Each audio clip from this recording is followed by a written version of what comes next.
What does it really take to join a new creative group online these days? Well, we're about to find out because I've got my hands on an actual casting call for a brand new project. We're going to break the whole thing down piece by piece, from their core values to the exact skills they're hunting for. Let's dive in. Right out of the gate, this is the first thing they say. No hello, no warm-up, just a direct command. Right away, that tells you they're serious, they respect their own time, and they expect you to pay attention to every single detail that's coming up. So you know what? Let's take their advice. First things first, what is this opportunity anyway? Before you can even think about putting yourself out there, you've got to know who you're auditioning for. So what's the deal with this group?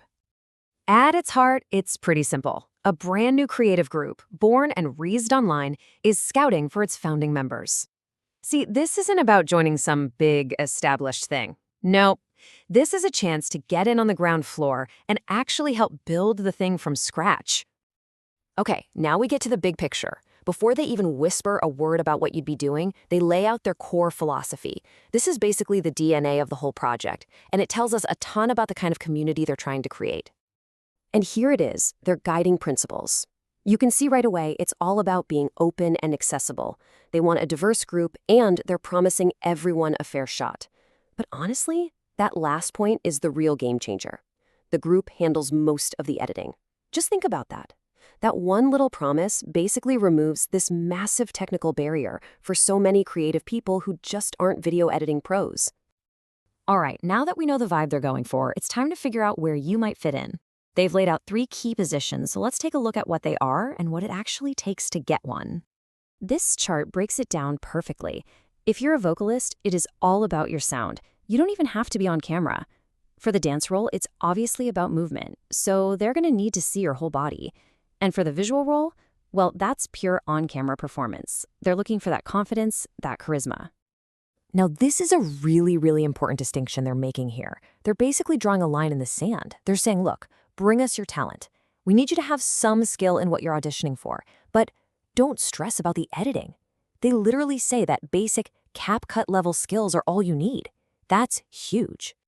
And get this, they're making it even easier to apply. You don't have to box yourself in. If you can sing and you've got on-camera charisma, they want to see both.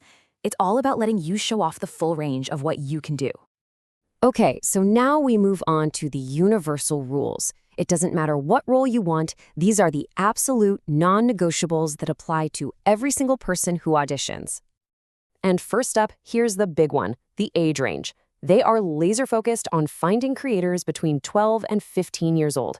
This isn't just a suggestion, it seems to be a core part of the whole project's identity. They're clearly trying to build a specific peer-to-peer energy.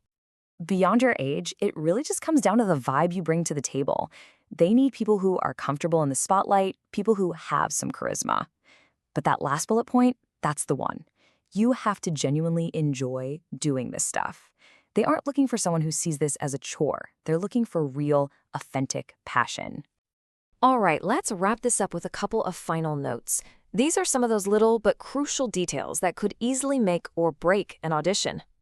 So they mentioned that vocalists need a decent/good audio system, and I know that might sound a little scary. You might think, oh no, I need to buy a fancy microphone, but that's probably not what they mean.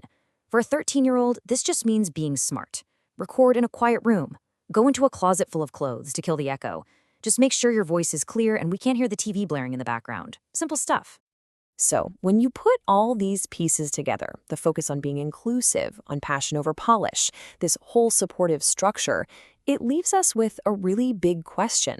In a world where anyone can just be a solo creator, what does an opportunity like this truly represent for aspiring creators? Is this the new model for creative collaboration, a kind of digital talent incubator? It is definitely something to think about.